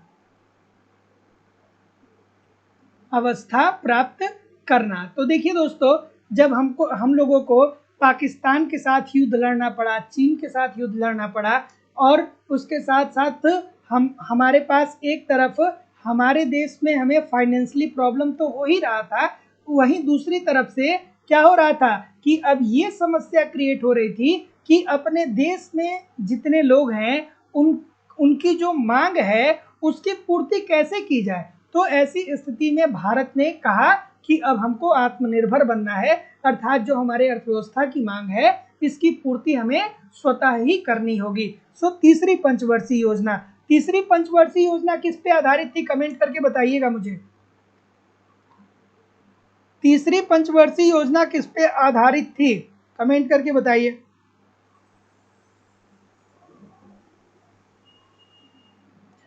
अच्छा, इसमें ये भी तो एक है ना, ये बुनियादी आवश्यकताओं मानव विकास होना चाहिए। यहाँ पे मानव संसाधन पर विकास, ये जो 8वीं पंचवर्षीय योजना है वो ठीक है, बुनियादी आवश्यकताएं और मानव संसाधन पे विकास, ठीक है, ये ठीक है। तीसरा इसका राइट आंसर होगा, जो मैं बताया हूं वो सही बताया। अगला, स्वस्फूर्ति विकास का उद्देश्य। अब इसके लिए आपको डी नहीं होगा, डी नहीं होगा। हाँ, क्या उत्तर आ रहा है? अब फिर आपको याद आना चाहिए सर जी, प्रथम पंचवर्षीय योजना हैरड डोमर मॉडल, द्वितीय पंचवर्षीय योजना पीसी महालनोबिस मॉडल, तृतीय पंचवर्षीय योजना किस पे आधारित थी? कमेंट करके बताइए। 8वीं पंचवर्षीय योजना किस पे आधारित थी? कमेंट करके बताइए। तीसरी और आठवीं कमेंट करके बताइए। चलिए मैं 8वीं बता रहा हूँ, मूलर। तीसरी आप मुझे बताइए, फिर आपको योजना अवकाश याद आ जाना चाहिए 1966 से लेकर के 69। फिर एक योजना अवकाश और याद आना चाहिए, कौन? 8वीं पंचवर्षीय योजना के पहले 1990 से 1992 का। ये सब घूमना चाहिए, नहीं घूम रहा है तो अच्छी बात नहीं, घुमाइए दिमाग में। तृतीय पंचवर्षीय योजना, ठीक है, ठीक है। सो जितने लोग भी बी बोल रहे हैं कि सर जी तीसरी पंचवर्षीय योजना, सभी लोग का उत्तर यहाँ पे एब्सोल्युटली ठीक हो जाएगा। बच्चों वाला प्रश्न है, स्वस्फूर्ति विकास का उद्देश्य किस योजना में अपनाया गया? तो तीसरी पंचवर्षीय योजना में। स्वस्फूर्ति विकास का मतलब कि भैया अब हम क्या करेंगे कि स्वयं से विकास करेंगे। Option number B. अगला, 8वीं पंचवर्षीय योजना में सर्वोच्च प्राथमिकता दी गई थी किसको?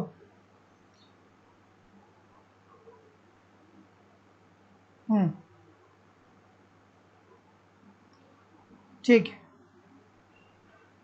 हाँ, तीसरी पंचवर्षीय योजना, ठीक है। हाँ, आगे बढ़िए कि 8वीं पंचवर्षीय योजना, अगर जो 8वीं पंचवर्षीय योजना की हम लोग बात करें दोस्तों, तो कब से कब तक चली थी? कमेंट करके बताइए। 8वीं पंचवर्षीय योजना कब से कब तक चली थी और इसका उद्देश्य क्या था? ठीक है,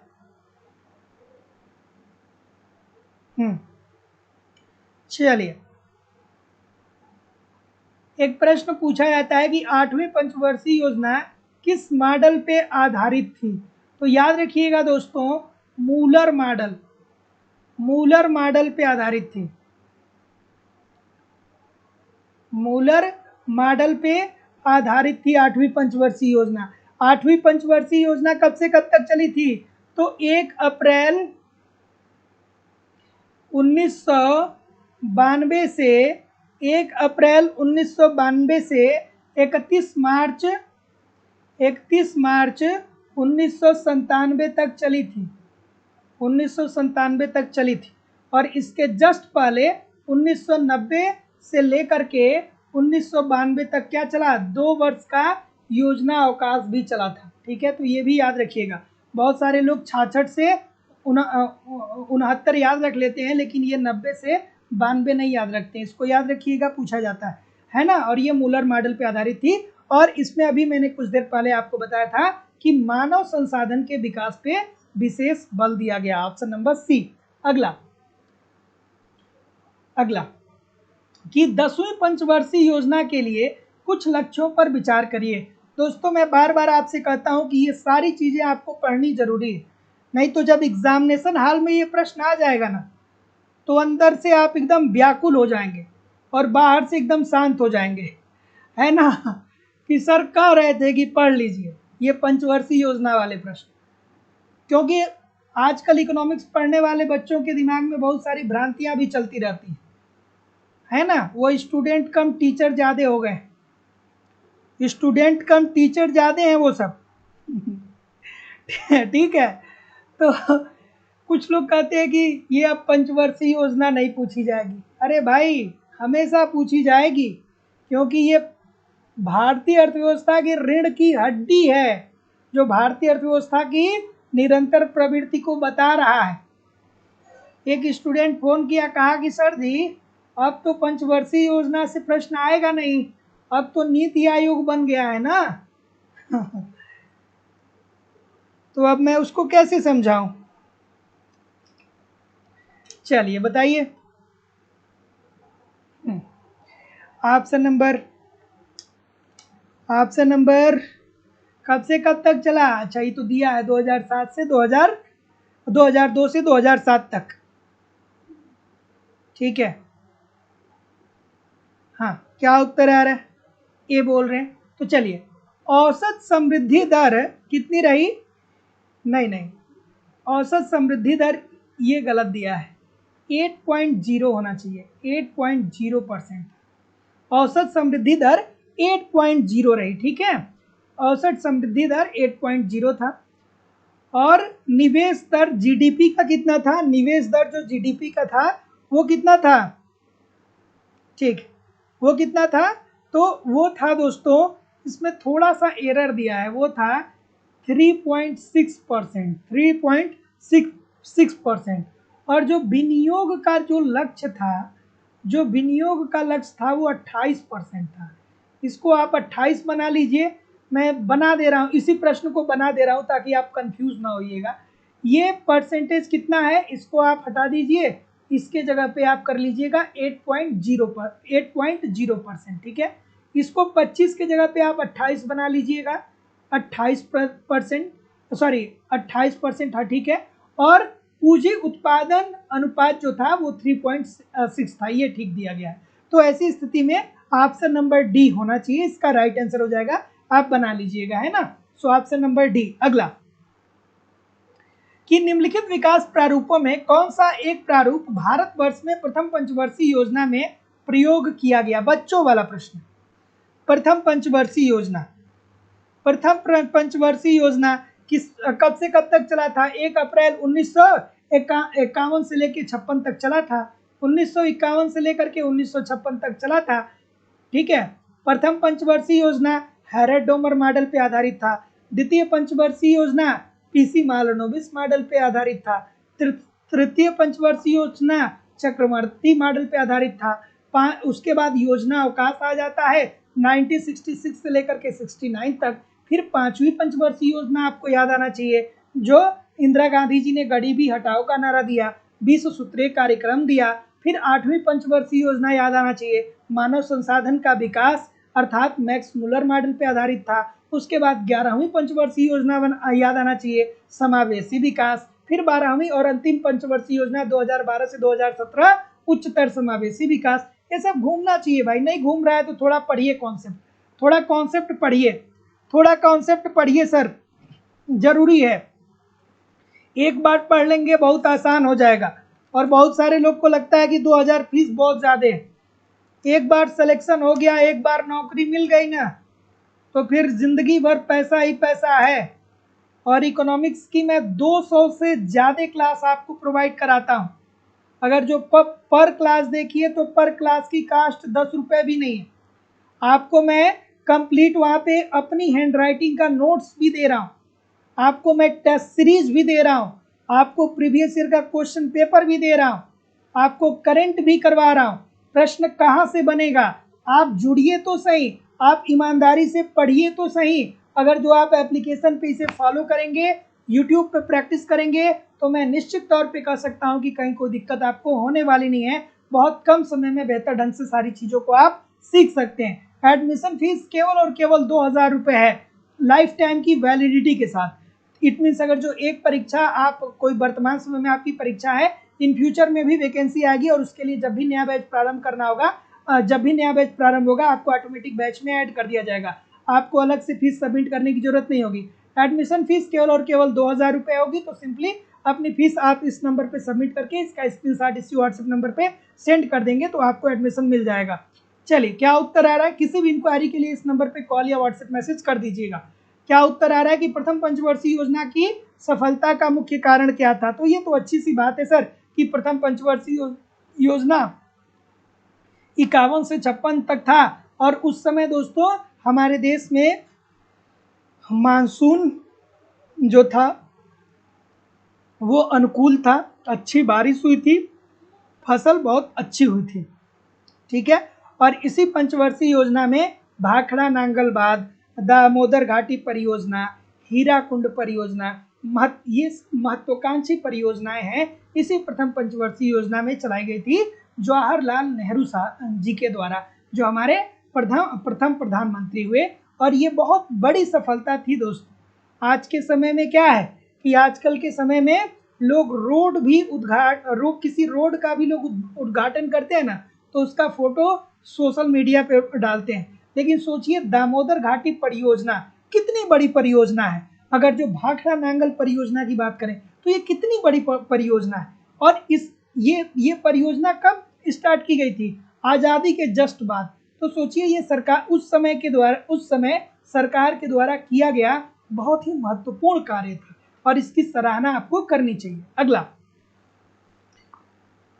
अगला जैसे बहुत सारे लोग आते हैं कहते हैं कांग्रेस ने किया क्या। भाई किसी को मैं सपोर्ट नहीं कर रहा हूँ, ना ही बीजेपी को ना ही कांग्रेस को, किसी को नहीं। लेकिन ये जो बीच बीच में आ जाते हैं कहते हैं 70 साल से कांग्रेस बेच के खा गया। 70 साल से कांग्रेस बेच के खाया आता ना, तो आज जाइए देखिए पाकिस्तान की क्या स्थिति है। आज जाइए देखिए पाकिस्तान की स्थिति क्या है। और भारत के सामने तो जनसंख्या का भी चैलेंज था। चलिए, क्या उत्तर होगा कि तृतीय योजना के बाद 3 वर्षों के लिए एक वार्षिक योजना बनाने का मुख्य कारण क्या था? ट्रिकी प्रश्न है सर,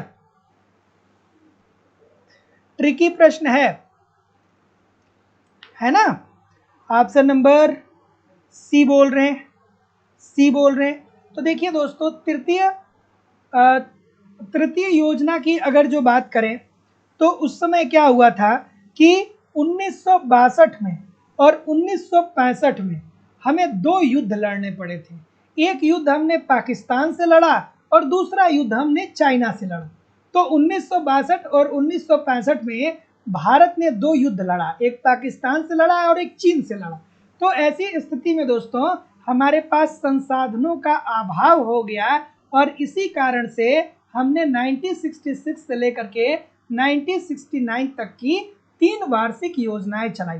ठीक है, 3 वार्षिक योजनाएं चलाई और एक वार्षिक योजना और चली थी, 2 वर्ष की वार्षिक योजना और चली थी 1990 से लेकर के 1992 तक का, है ना। So option number C according to the question this is the right answer हो जाएगा।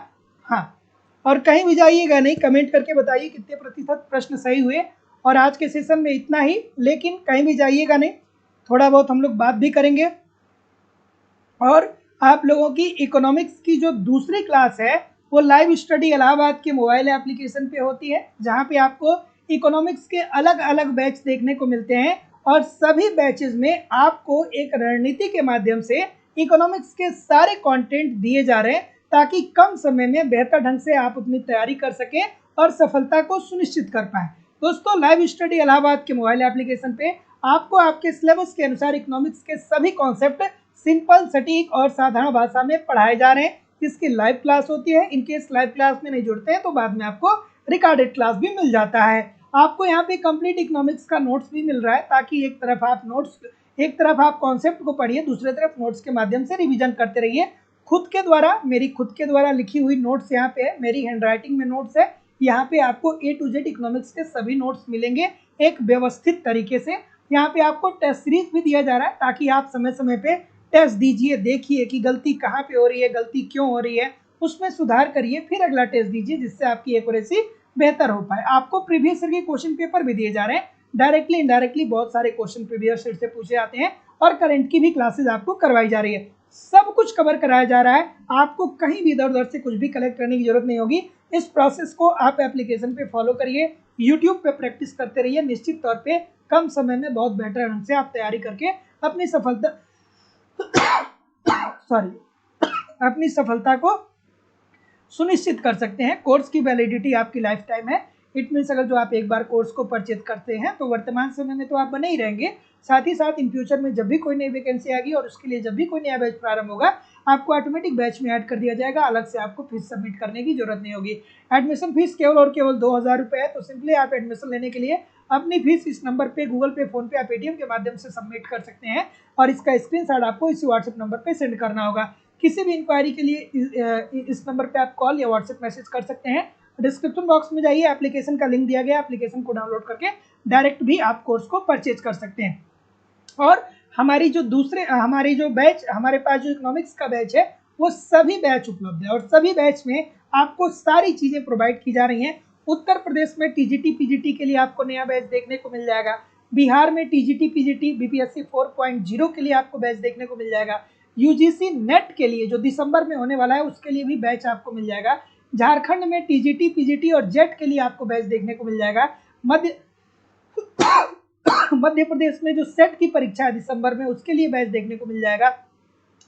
टेट के लिए बैच देखने को मिल जाएगा। उत्तराखंड में लेक्चरर और एलटी के लिए, अलग अलग राज्यों में एलटी ग्रेड, अलग अलग राज्यों में जीआईसी लेक्चरर, हरियाणा में पीजीटी के लिए, छत्तीसगढ़ में आपका सेट के लिए और अन्य अलग अलग परीक्षाओं के लिए आपको कंप्लीट बैच देखने को मिल जाएंगे, है ना।